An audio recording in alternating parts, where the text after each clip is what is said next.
जोहार झारखंड। जय झारखंड।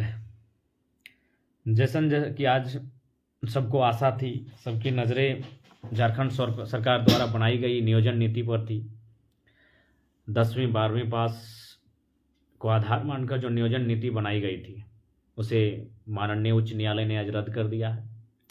उच्च न्यायालय के फैसले का सम्मान है, किंतु आज झारखंड राज्य के तमाम युवा, पढ़ने वाले छात्र अपने फ्यूचर को लेकर आश्वस्त नहीं है। अपने कैरियर को लेकर, अपने भविष्य को लेकर हमेशा चिंता में रहते हैं कि आखिर कब इस राज्य में एक ऐसी नीति बनेगी जिसको ताक में रखकर वो अपने आने वाले भविष्य का निर्माण करने के लिए अपनी जो पूंजी है उसे दांव पर लगाएंगे। क्योंकि इससे पहले माननीय रघुवर दास जी की सरकार थी, उन्होंने शायद एक नीति बनाई थी कि जो यहाँ से जन्म लेगा, इसी टाइप की कुछ नीति थी। अगर उस पर हम थोड़ी सी चर्चा करें तो उस नीति को भी अगर थोड़ा सा संज्ञान में लेगा तो किस प्रकार एक भद्दा और मजाक की नीति थी कि जो झारखंड में जन्म लेगा उसे अगर झारखंडी माना जाए तो उस हिसाब से किसी का जन्म ट्रेन में, किसी का एरोप्लेन में, किसी का अस्पताल में होता है तो क्या वह उस अस्पताल का हो जाएगा या फिर वह अस्पताल उस बच्चे का जो जन्म लिया हो। यानी कहीं ना कहीं ये लोग जो राज्य की 3.25 करोड़ जनता का प्रतिनिधित्व करते हैं, जिन्हें जनता बड़ी उम्मीद के साथ चुनकर विधानसभा भेजती है, और वो अगर इस तरह की गलत नीति लेकर आएगी कि जो जन्म लेगा वो झारखंडी, तो भाई समझ सकते हैं क्या दुर्भाग्य इस राज्य का। ये तो बात हो गई रघु चाचा की। आप बात करते हैं हेमंत दादा की। हेमंत दादा नीति लेकर आए हैं कि जो यहाँ से 10वीं 12वीं पास करेगा वह यहाँ के नियोजन में झारखंडी मानकर फॉर्म भरेगा कि वह हाँ झारखंडी है। सबसे पहली बात, यह नीति भी दुर्भाग्यपूर्ण है, क्योंकि यही हमारे बगल के एक हमारे मित्र हैं महेश दुबे जी, तातरी पंचायत के हैं, और शायद मदेडी पंचायत से हैं, और उन्होंने अपने मामा घर से 12th पास किया है। उनका मामा घर बिहार पड़ता है, तो इस हिसाब से तो वो झारखंडी नहीं गिने जाएंगे। हमारे एक साथी हैं महतो जी, जिनका मामा घर पुरुलिया है, शायद बंगाल के क्षेत्र में, और उन्होंने शायद 10वां पास किया है बंगाल से, तो उस हिसाब से वो झारखंडी नहीं होगा। हमारे कई ऐसे गिरिडीह के साथी हैं, गिरिडीह के अभिभावक हैं, जो आज बहुत वर्षों से महाराष्ट्र में रहते हैं और अपने बच्चों को महाराष्ट्र में पढ़ाया भी है, 10वीं पास करवाया है, 12वीं वहाँ से पास करवाया है, तो क्या वहाँ वे मराठी कहलाएंगे? नहीं कहलाएंगे। और वे तो झारखंडी भी नहीं कहलाएंगे, क्योंकि 10वीं पास वो झारखंड से नहीं कर रहे हैं, यानी वे लोग तो झारखंड के भी नहीं रहे ना। तो किस प्रकार एक मजाक की नीति आप लेकर आते हैं कि जो 10वीं 12वीं पास करेगा। बहुत सारे ऐसे स्टूडेंट हैं जो झारखंड के होकर अन्य राज्यों से 10वीं 12वीं पास किए हैं, यानी आपके हिसाब से झारखंडी नहीं हुए। और बहुत सारे ऐसे स्टूडेंट हैं, अनगिनत नहीं, खैर गिनती हो जाएगी, बहुत सारे ऐसे स्टूडेंट हैं जो झारखंड में आकर 10वीं 12वीं पास किए हैं लेकिन यहाँ के नहीं है, मामा घर में, मौसी घर में, तो कोई रिलेशन के यहाँ रहकर मैट्रिक अथवा 12th पास किया है, तो क्या वे झारखंडी हो जाएंगे 10वीं और 12वीं पास नीति के आधार पर? तो कहीं ना कहीं माननीय मुख्यमंत्री महोदय, बहुत समय की बर्बादी हो रही है। ऊपर से सुनने में आया जिस वकील को आप डिफेंड करने के लिए लाए थे, कोई मोहतगी करके हैं श्रीमान, बहुत जानकार वकील हैं, सुनने में आया उनकी फी 30 लाख रुपए है प्रति सुनवाई, यानी सुनने में आया 4 या 5 सुनवाई, यानी 1.5 करोड़, 1 करोड़ 20 लाख से 1.5 करोड़ के आसपास आप एक गलत नीति को बचाने में खर्च कर चुके हैं राज्य का। जैसा कि मुझे जानकारी है, पता नहीं मेरी जानकारी कितनी सत्य है, लेकिन सुनने में आया है उनकी फी 30 लाख के आसपास है, 4-5 सुनवाई हो चुकी है। तो आप किस सरकार पर ये पढ़ने वाले छात्र उम्मीद करेंगे? कहाँ जाएंगे? अपने भविष्य की गारंटी किससे मांगेंगे? आज ये छात्र जो कितने परेशान हैं, कितने हताश हैं, कितने निराश हैं, क्या आपको आभास है? और आपको क्यों आभास रहेगा?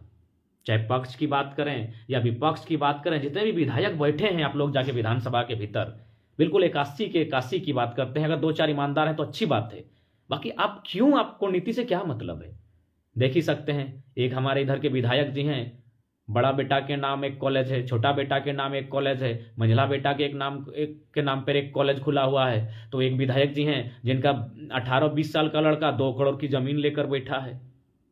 तो एक विधायक जी हैं अपने बेटे को विधायक के रेस में लेकर आए हैं, कोई मेयर के प्रत्याशी की रेस में लेकर आया है। आपका तो परिवार पूरी तरह संपन्न है महोदय। कोई किसी का रेस्टोरेंट है, किसी का शॉपिंग मॉल है, किसी का बिग बाजार में पार्टनरशिप है, किसी का न्यूक्लियस में पार्टनरशिप है। आम व्यक्ति का क्या होगा? और खासकर आज चतरा से आने के क्रम में हजारीबाग के जो लॉज है वहाँ से होकर आए। भूख लगी थी तो हमारे एक रामगढ़ के शिक्षक थे, उन्होंने कहा चलिए हजारीबाग लॉज में भोजन का प्रबंध है। गए, बड़ी वहाँ सभी के सभी छात्र थे, उन्होंने खाना बनाकर खिलाया। हम लोग खाएं वो विषय नहीं था, उनकी आंखों में एक सपना है। वो छात्र जो अपने गाँव को छोड़कर, उनके माता पिता, किसी के माता पिता अपने खेती के माध्यम से पैसा अर्जन किए हैं, किसी के माता पिता ने कहीं गिरवी रखा है, किसी ने जेवर गिरवी रखा है, और अपने बच्चों को हजारीबाग भेजे हैं। आज वहीं से आ रहे हैं, उनकी आंखों में एक सपना है कि, और कह भी रहे हैं कि दादा यहाँ से जब भी जाएंगे कुछ ना कुछ लेकर जाएंगे, यानी अपने ड्रीम को लेकर गाँव वापस जाएंगे।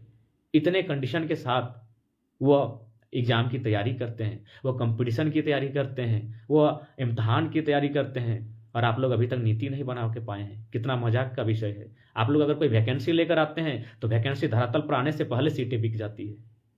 तो महोदय आपको क्या, चाहे मुख्यमंत्री हों, चाहे अन्य मंत्री हों या विधायक हों, चाहे सरकार के विधायक हों या विपक्ष में बैठी पार्टी के विधायक हों, आपका सारा चिट फंड हम लोग के पास है। आप क्या करते हैं, कहाँ साली के नाम से कौन दुकान है, कहाँ पत्नी के नाम से जेवर लिए हैं, कहाँ बेटा के नाम से जमीन ली है, सारा रिकॉर्ड जनता के पास है। लेकिन जनता डरी शामी नहीं चाहती है लफड़े में पड़ना, जनता नहीं चाहती है टेंशन के साथ जीना। जनता यही चाहती है कि जाइए विधायक जी, आप ही का बेटा विधायक बने, आपका बेटा के नाम अरबों का संपत्ति हो, मेरा बेटा कम से कम एगो चौकीदार बन जाए, मेरा बेटा कम से कम एगो क्लर्क बन जाए, और कम से कम अपना परिवार, अपने बीवी बच्चों का भविष्य को सुरक्षित कर पाए और जीवन यापन कर सके। सभी जानते हैं, कौन है कि नहीं जानता है कि हमारे धनबाद के जितने भी विधायक हैं, मैक्सिमम विधायक, उनका कहाँ कहाँ ज़मीन है, कहाँ कहाँ ज़मीनों पर क्या बनाए हैं, कहाँ स्कूल है, कहाँ कॉलेज है, कहाँ शॉपिंग मॉल है, कहाँ रेस्टोरेंट है, कहाँ होटल है, कहाँ ढाबा है, कौन नहीं जानता है। एक एक आम व्यक्ति जानता है आपकी काली करतूतों को, आपके काले कारनामों को, लेकिन वो मजबूर है। वो क्या करेगा, वो लफड़े में नहीं जीना चाहता है, वो आपके साथ पंगा लेके परेशान नहीं होना चाहता है, वह न्यायालय, कोर्ट कचहरी और थाना पुलिस का चक्कर नहीं काटना चाहता है। इसीलिए वह अपने मन को शांत बना लिया है, अपने मन को तसल्ली दे के बैठा है, जाने दो भाई, वो विधायक है, वो सिकंदर है, वो सारी जमीनों को ले ले, मतलब नहीं, बस दुनिया के किसी कोने में एक छोटा सा टुकड़ा मेरा हो जिसमें मेरा परिवार, मेरे बच्चे खाएं, बस एक किसान यही उम्मीद करता है। और आज वह खेती के माध्यम से, कर्ज के माध्यम से, आज वो अपने बच्चों को कोई हजारीबाग में, कोई रांची में, तो कोई अन्य ज़िलों में बहुत हिम्मत के साथ पढ़ा रहा है। बिल्कुल बहुत हिम्मत, रिस्की काम है। आज के डेट में एक किसान का बेटा होकर पढ़ाई करना, लॉज में रहकर, छात्रावास में रहकर, एक बहुत रिस्की काम है। लेकिन उनको क्या मिलता है, आपकी बेकार की बेहुदी नीतियाँ, गंदी गंदी नीतियाँ।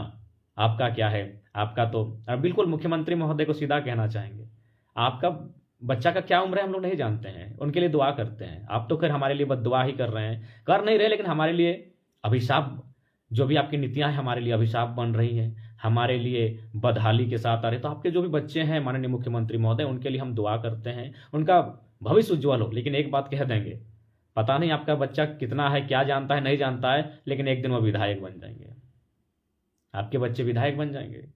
और हमारे छात्र, हमारे पढ़ने वाले युवा, उनको यह भी आश्वस्त नहीं है कि अपनी BTech, MTech, MBA, BCA, CCA, engineering, medical, अन्य डिग्रियां लेने के बाद वो एक छोटी सी 3rd ग्रेड, 4th ग्रेड की नौकरी को भी डिजर्व कर पाएंगे कि नहीं। उनके सामने बहुत बड़ा प्रश्न है, वह चिंतित रहते हैं अपने भविष्य को लेकर, अपने करियर को लेकर, उनको चिंताएं सताती है कि क्या होगा उनका भविष्य। लेकिन कौन उनकी सुनेगा, सब तो मजे में है। भारतीय जनता पार्टी की सरकार, उसको भी देखा, और झारखंड मुक्ति मोर्चा की सरकार, गठबंधन की सरकार, सबको देख रहे हैं। भाजपा के साथ आजसू, जेएमएम के साथ कांग्रेस, केवल और केवल आप अपने बच्चों के भविष्य का निर्माण कर रहे हैं। बिल्कुल, इसमें कोई दो राय नहीं है। कौन नहीं जानता है झारखंड के नेताओं के बारे में, कौन नहीं जानता है झारखंड के नेताओं के बारे में, सब जानता है। आपका कहाँ जमीन है, कहाँ लीगल वाइफ के नाम पे जमीन है, कहाँ इलीगल, सब पता है, सबको पता है। लेकिन क्या करेगा, गरीब आदमी उलझना नहीं चाहता है, गरीब आदमी परेशान नहीं होना चाहता है। वो बस इतना चाहता है, आप बिग बाजार को रख लीजिए, आप बड़े बड़े शॉपिंग कॉम्प्लेक्स को रख लीजिए, हमारे हिस्से में ज़मीन का छोटा सा टुकड़ा और उसमें एक छोटी सी सरकारी नौकरी, चौथे ग्रेड की दे दीजिए हमारे युवाओं को, उससे ही अपना वो जीवन काट लेंगे। इसीलिए गरीब किसान लड़ाई नहीं करना चाहता है, वो शांत रहना चाहता है, वो खेती करना चाहता है। लेकिन आपके पास क्या विजन है इस राज्य को लेकर? नदारद। बहुत दुर्भाग्य का विषय है। खैर, ये नियोजन नीति कहीं ना कहीं उचित नहीं थी, बिल्कुल नहीं थी। 10th और 12th पास करने से कोई झारखंडी नहीं हो सकता है, क्योंकि हमारे बहुत सारे युवा हैं जो आज महाराष्ट्र से उनके बच्चों ने 10th 12th पास किया है, वे मराठी नहीं कहले जाएंगे। वो मराठी भी नहीं और झारखंडी भी नहीं, क्योंकि आपने नीति बना दिया था। तो आज सीधा सा आपके पास रोड मैप क्या है, आपके पास प्लानिंग क्या है इस राज्य को बचाने का? मान के चले अब तो नीति नहीं हमारे पास, अब नियुक्ति आप कैसे करेंगे? कोई तो नीति होनी चाहिए। अब कैसे आप नीति बनाएंगे? सबसे बेहतर होगा बैठिए, वास्तव में अगर राज्य के बारे में सोचते हैं तो आपके जितने मंत्रिमंडल के लोग हैं, बैठिए, उनसे बात कीजिए कि कैसे राज्य का संरक्षण किया जाएगा, कैसे बाहरी राज्यों के अतिक्रमण को रोका जाएगा, कैसे इतने बड़े बड़े उद्योग की जो स्थापना हो रही है, उद्योगपति जबरन जमीनों को छीन रहे हैं, मौत के मुंह में जनता को धकेल रहे हैं, उस पर कैसे रोका जाएगा, कैसे रोकथाम होगा, इस पर चर्चा कीजिए। वरना आपका क्या, आप तो नमस्ते लंदन करने के लिए माननीय अंबानी साहब की तरह भी विदेश चले जाएंगे। इतना अकूत पैसा आपने कमा लिया है, लेकिन एक आम व्यक्ति का इस राज्य में क्या होगा? एक आम व्यक्ति अपने भविष्य को लेकर असुरक्षित महसूस करता है, सब असुरक्षित महसूस करते हैं। अगर छात्र की बात करें तो छात्र को पता ही नहीं उसका भविष्य क्या होगा। MA, PG, PhD, ग्रेजुएशन, तमाम टेक्निकल नॉन टेक्निकल डिग्रियों के बाद भी वो अपने फ्यूचर को लेकर आश्वस्त नहीं है। ये तो है स्टूडेंट का दर्द। किसान भी डरे शाह में है, पता है, क्योंकि भ्रष्टाचार चरम सीमा पर है। एक BDO प्रधानमंत्री से कम खुद को नहीं मानता है, एक CO अपने आप को मुख्यमंत्री मानता है। वह जमीन का जो कागजात हैं, जो जिसको हम लोग रसीद काटना कहते हैं, आज हेर फेर, किसी का नाम ऑनलाइन नहीं चढ़ा है, किसी का खेत किसी और के नाम चढ़ा है, तो ये किसान भी परेशान है, किसान भी हताश हैं। कौन खुशहाल है इस राज्य में? किस सरकार ने खुशी देने का काम किया है? आपके केवल जो बड़े बड़े पोस्टर बनते हैं उसी में लोग आप खुशहाली का दावा करते हैं, लेकिन हकीकत गांव में आइए, आज सभी परेशान हैं। छात्र परेशान है, युवा परेशान है, किसान परेशान है, कामगार परेशान है। जो निजी कंपनियों में अस्थायी, आज चाहे वेदांता की बात करें, इलेक्ट्रो स्टील की बात करें, या अडानी की बात करें, या जो भी अन्य प्राइवेट कंपनियों के माध्यम से उद्योग बना है, या हर्ल की बात करें, लोकल्स को क्या मिलता है पता है? अगर बाहरी को वहाँ 15,000 मिलता है तो लोकल्स को 8,000 मिलता है। इतना शोषण, इतना दोहन, कोई खुशहाल नहीं है। ना छात्र, ना युवा, ना कामगार मजदूर, और ना ही किसान, सब संकट में है। सब खुद को असुरक्षित महसूस कर रहे हैं इस राज्य में, अपने भविष्य को लेकर अंधकार सा फील कर रहे हैं कि कब हमारी ज़मीनों को बड़ी बड़ी कंपनियों की नज़र गड़ेगी और उनके नाम आप कर देंगे। जबरन डरा कर, धमका कर, उनसे 2-4 लोगों से हस्ताक्षर करवाकर पूरे गांव की ज़मीन कब उन्हें बेच देंगे, किसी को आभास तक नहीं है। किसान डरा हुआ है, कामगार इसलिए परेशान है कि अगर वो विरोध करने जाएगा तो कंपनी से उसे निकाल दिया जाएगा। बेचारा का रोजी रोटी बड़ी मुश्किल से चलता है, इसीलिए वो भी चुपचाप अपने पेट को मारकर, अपने अन्याय सहकर अपने ऊपर सारी उम्मीदों को अपना चूर चूर होता हुआ देखकर भी सह लेता है कि चलो जिंदा रहने दो। उसमें लड़ने की शक्ति समाप्त हो गई, वो जिंदा रहना चाहता है। एक किसान, एक कामगार सिर्फ जिंदा रहना चाहता है। छात्रों की बात करें तो बड़ा दुख लगता है, खासकर जब हजारीबाग, रांची इत्यादि हॉस्टल पहुंचते हैं। वहाँ उनके कमरों में स्वामी विवेकानंद के quotation, doctor APJ Abdul Kalam की तस्वीरें, कुछ न कुछ उनके मन में ललक दिखाती है। कुछ करने का ख्वाब दिखता है कि शायद वो कुछ करके ही अपने घर से वचन देकर गए हैं हॉस्टल। रांची पढ़ने वाले, हजारीबाग अथवा कहीं भी पढ़ने वाले जो छात्र हैं, अपने घर परिवार, अपने सगे साथियों को वचन देकर गए हैं कि हम कुछ करके आएंगे, कुछ बन कर आएंगे। इसीलिए परिवार वाले भी उम्मीद के साथ हैं।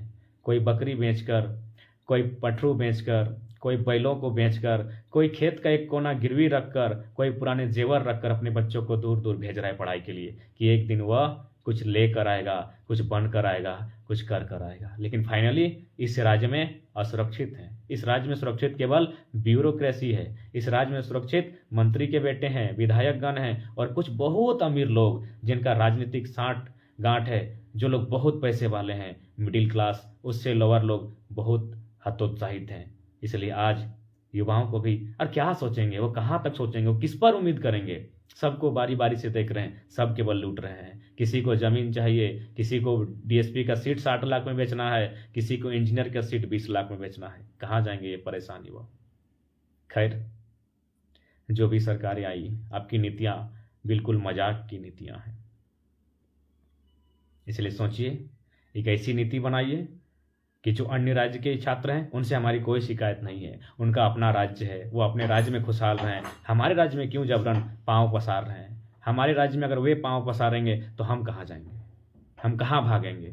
इसलिए अन्य राज्यों के छात्रों से हमारी कोई शिकायत नहीं है, हमारी शिकायत सरकार से है। आप ऐसा बैरियर लगाएं कि अन्य राज्य के छात्र उन्हें यहाँ पांव पसारने का कोई अवसर ना मिले। क्यों मिलेगा? बंगाल में बंगाली टीचर बनेगा, बिहार में बिहारी टीचर बनता है, पंजाब में पंजाबी बनता है, तो झारखंड में पूरा हिंदुस्तान का अभ्यर्थी क्यों यहाँ टीचर बनेंगे? इसलिए अगर आप में पॉलिटिकल्स पार्टियां पक्ष विपक्ष में जरा सी भी दया है तो उन छात्रों को याद कीजिएगा जो बड़ी मुश्किल के साथ अपने घर वालों के ख्वाब को पूरा करने के लिए, अपने वर्तमान को मारकर अपने भविष्य को बनाने के लिए निकले हैं, छात्रावास में रहते हैं या सुबह बहुत लंबी की यात्रा तय कर कर कंपटीशन की तैयारी करने कोचिंग सेंटर जाते हैं।